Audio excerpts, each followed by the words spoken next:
Hello. Wow. My name is Mike Dittmer, aka Reverend Mad Dog 1948, or William Michael Dittmer Jr. if you're Homeland Security. I'm going to read a story that I wrote some years ago. It's actually two parables. It's chapter 7 of a book that I wrote called The Gift Parables or the Rain Parables. The parable of the glass case and the minister's three-piece suit. I had painted an alarming picture. A vast prairie fire with burning homes and families fleeing, and a minister's suit and Bible in a glass case. But God took over my vision. The most awesome miracle, and the one that I'm the most grateful for, is how God broke into the life of a skinny 10-year-old boy and offered him eternal life and turned him around and set his feet on a new path. It was, of course, a story of a man who claimed to be the Son of God and died on a cross that touched deeply my young heart. God had broken into my life many times since, and I have written of times when he spoke to me in dreams which, if you are to believe me,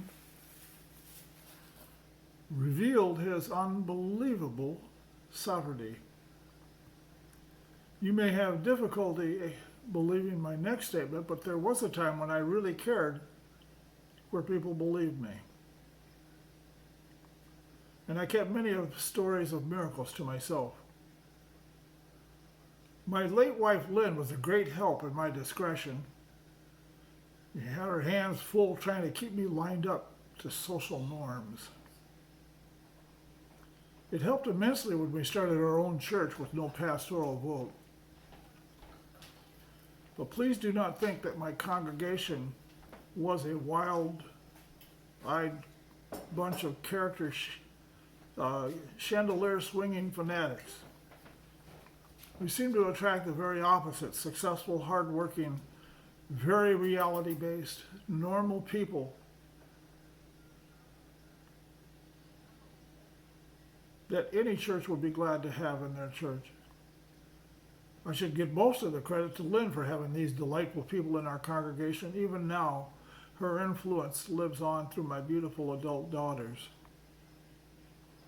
Although my former congregation, I have since retired, and my daughters are very different than me, for they will always walk in the world of reality, and I admittedly appear sometimes to be certifiably insane. They share several passions with me. We all love children, we all love music, and especially worship music, and we all are very passionate about the truth. They are very fearless in pointing out error in me, so please don't worry about them drinking poisoned grape juice and watching me stomp on the Bible. They accept me at my word for some of these fantastic stories, partly because I've called it right a few times, but mostly because of the witness of Lynn. For our first 20 years, because of Lynn's almost obsessive investigative qualities, I was always under investigation whenever I had a vision or a revelation or a discernment. But during the last 20 years, she became a very vocal supporter, and those who knew Lynn know exactly what I'm talking about. Lynn did have God speak to her from time to time, not as often, but enough to convince her that God does intervene in our lives.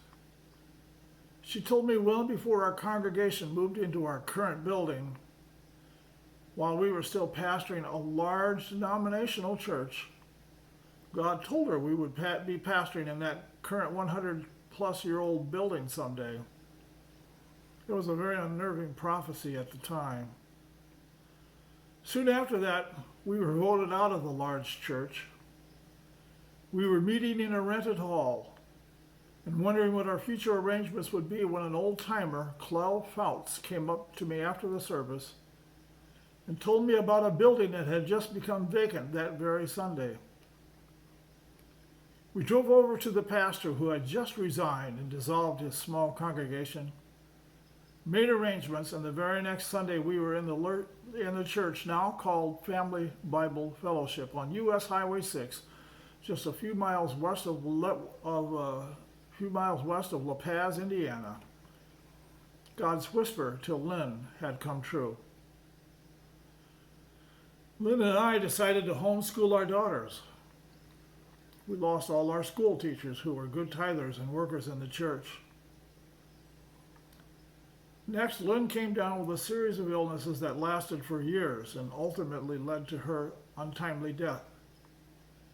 She was my strong right arm, but now I was spending all my time working overtime in a factory to help pay for the hospital bills that the insurance didn't pay, or taking Lynn to the hospital. I also spent as much time as I could with her and the girls, for I began to sense that it was important to do it now.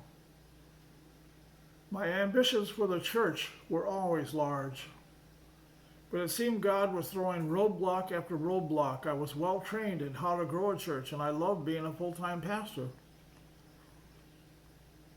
God had already brought me around on thanking Him in all things, and so I thought a character lesson was not an issue in my continuing to pastor a small church. I had already been fervently arguing with God that He needed to get behind this church and me as far as growth was concerned. I am perhaps the most persuasive man you will ever know, but I keep this ability in check and only bring it out in life and death situations such as salvation. I decided to pull out all the stops and have a sit down with the Lord. I would paint a picture for Him and bring all my powers of persuasion, like Abraham and Jacob, to bear on God. I first chided God for not answering my prayers on growing the church. God stopped me immediately. I gave you exactly what you asked for, God reminded me. Almost 20 years before, I had been alarmed at pastors' children being lost to the Lord and also being scattered across the nation. I had told God I would pastor any church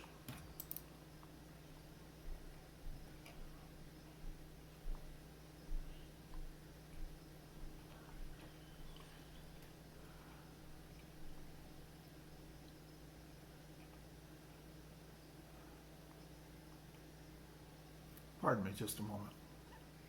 I clicked on something I should not have clicked on. I had told God I would pastor any church, no matter how small, and take any job to support it, my family. And here are the exact words I used, so note them carefully. No matter how hot or dirty or fierce the job was, if God would give me extra grace to save all my family and keep my family together. God reminded me that my daughters had settled within miles of our church, and everyone, every Sunday, daughters, son-in-laws, grandchildren, were in my congregation every Sunday and then ate dinner at our house afterwards. I humbly and gratefully acknowledge that He was right. Still, I pressed on. I painted an alarming picture of families being destroyed by divorce and conflict, which I painted as a wildfire across a great plain. And a huge black... I then painted in my mind, while talking to God, a beautiful glass case with lights shining on it, and inside a beautiful three-piece suit, classic minister's attire, and a huge black Bible and a hammer on a chain, with a sign that said, in case of emergency, break glass. Lord, I continued, I'm very good at counseling families, and I love to do it. This is my desire, Lord, I continued, without any thought of letting up, when God broke in and took over my vision. Chapter 8, the parable of the gift. God was intervening in my visual sales pitch. He took the spotlight away from the glass case and turned it on a dingy gray locker. I was longing to go back to pastoring full time. I knew the importance of persistence in prayer, and I knew the great freedom God gives all believers to ask for the impossible. I had set up the perfect arena in my soul for a sales pitch to God. I was going to use the incredible powers of persuasion that He Himself had given me and use them in persuading God. He had already intervened once in my flawless presentation. Before I barely got started, He stopped me, for I had actually been chiding Him about not answering my prayers when He had answered so many prayers before. He took me back to an almost forgotten prayer made 30 years before. I told Him very specifically that I would pastor any church, no matter how small, and to support my family. And while I pastored this church, I told Him, and I am quoting, I will work any job, no matter how haughty or how dirty or hot or how pressure-filled it is, if He would keep my family together and all of them in the kingdom. I worked for a company called Standard Motors, which purchased our particular manufacturing facility about 5 years ago. We were originally known as Wristance, and we made spark plug wire, lots and lots of spark plug wire for the spark plugs underneath the hood of your auto. We made about 15 million feet of spark plug wire every month. We also manufactured our own conductive core, and our own inner wire for spark plug wire has a double jacket. This double jacket insulates or ensures the integrity of the wire. If one layer fails to insulate, the second layer is a backup.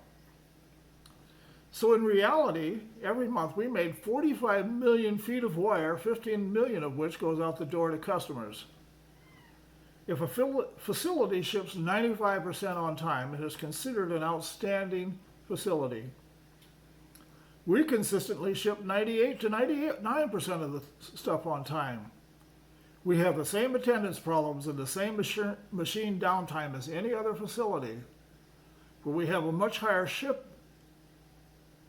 on time rate because our factory is in reality a wolf pack, where everybody works together like a dog sled, or the lead dog will take a bite out of your fanny. My job on third shift was called the towers. The towers are 24-foot tall ovens with an average temperature of 800 degrees. There were 14 of these toasty babies in my area. In our plant, there were also 5 CV lines. CV stands for continuous vulcanization, which is a fancy way of saying a 400-foot long steam tube in which uncured wire travels at 300 to 600 feet per minute. Basic physics tells you that steam is hotter than 212 degrees. 300 pounds of pressure ensures that whenever a line is shut down and opened up, there is plenty of humidity, which in our building runs around 95%. If it were 100%, it would be raining. My job was to fill the pans at the bottom of the towers with a liquefied carbon solution. Carbon is the same stuff coal is made of, and also charcoal. The black stuff seems to leap off the machines when you walk by, so that if we don't constantly wash up and wear gloves, the tower operators would look like coal miners. I wore all black to work, and I still wear all black so that I didn't look like a painting when I came home. To sum it all up, I did work in one of the hottest, dirtiest, and pressure-filled jobs of this millennium. God reminded me of my word-for-word prayer and then took me back to in my self-made vision to our Sunday service, followed by our Sunday family dinner. He gently showed me that he kept his end of the bargain, for both of my adult daughters had married and settled within a few miles. They had both married fine Catholic men who had stated to me personally they had confessed Jesus as their Savior when they were young. Every Sunday, unless they were working, they and their wives and their children were all in church, my church, and then came over for Sunday dinner. God had given me to the T exactly what I had asked for. Still, I pressed on.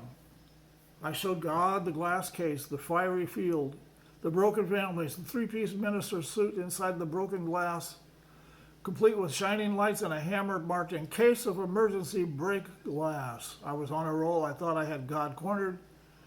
ready to sign on the dotted line. Then he took over my vision again. Now, to my surprise, there was a solitary light shining on a dingy gray locker, exactly like the locker at work. The door popped open, and inside I could see my work clothes, black and dirty, and my extra dirty boots. At the bottom of the narrow locker, there was a small, pure white box wrapped in a blood red ribbon. I had no idea what was inside. The wrapping and the ribbon came off. The box slowly opened. Inside, I could see a small white paper with writing on it, and I read the note. The note said, "You can pray for grace." Suddenly, my whole life made sense. For 35 years, God had been leading me step by step through an object lesson. 2 times in different states, farmers had asked me to pray for rain during a drought. Both of them made me keep at it until the drought was broken. Then, since in their thinking I had the inside track, people started asking our church to pray for picnics and weddings and reunions that it would not rain. And God would answer to the minute.